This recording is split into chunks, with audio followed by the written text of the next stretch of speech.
సిరాబుడ్డి అంటే దేనికి రాసుకునేదానికి అనమాట. సిరాబుడ్డి అంటే ఇంకు, దానిలో నుంచి ముంచి తీసి రాస్తారు కదా, పాత రోజుల్లో ఉండేది అది. సో బ్రిటిష్ వాళ్ళ టైంలో ఉపయోగించేదనమాట. మనకి 90s కూడా ఉపయోగించేవాళ్ళు సిరాబుడ్డి. సిరాబుడ్డిలో ముంచి రాస్తారు.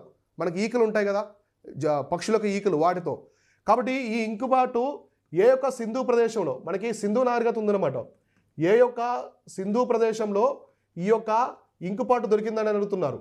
హరప్ప, లోతాల్, కాళీబంగల్, చన్హుదారో. ఆన్సర్ చేసి చన్హుదారో అనమాట. సో చన్హుదారోలో, చన్హుదారో, ఈ చన్హుదారో అనేది ప్రెజెంట్ పాకిస్తాన్లో ఉంటుంది. ఈ చన్హుదారో ప్రాంతంలో ఈ యొక్క ఇంకుబుడ్ అనేది దొరికిందనమాట, సిరాబుడ్ అనేది దొరికింది.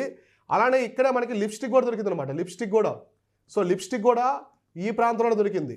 కాబట్టి అప్పట్లోనే సింధు ప్రజలు అనేవాళ్ళు చాలా అలంకార ప్రియులు అనమాట, వాళ్ళు బాగా అలంకరించుకునేవాళ్ళు.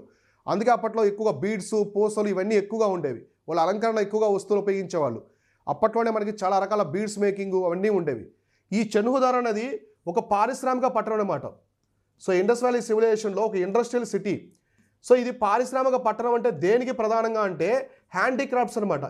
మనకి హ్యాండీక్రాఫ్ట్స్ అంటాం కదా, సో ఆభరణాల తయారీ ఇలాంటివన్నీ ఉండేదన్నమాట అప్పట్లోనే. సో వెండిని కూడా ఉపయోగించారు వీళ్ళు, రాగిని, వెండిని కూడా సింధు ప్రజలు ఉపయోగించారు. సో అర్థమైందా?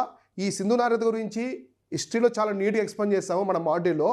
ప్రతి ఒక్క అంశం కూడా చాలా నీట్గా ఉంటుంది. మీరు ఇప్పుడే వెళ్ళి మన ఇండియన్ హిస్టరీ మాడ్యూల్ అయితే జాయిన్ అవ్వండి. చాలా అంటే చాలామంది మన ఇండియన్ హిస్టరీ మాడ్యూల్ జాయిన్ అవుతూ ఉన్నారు.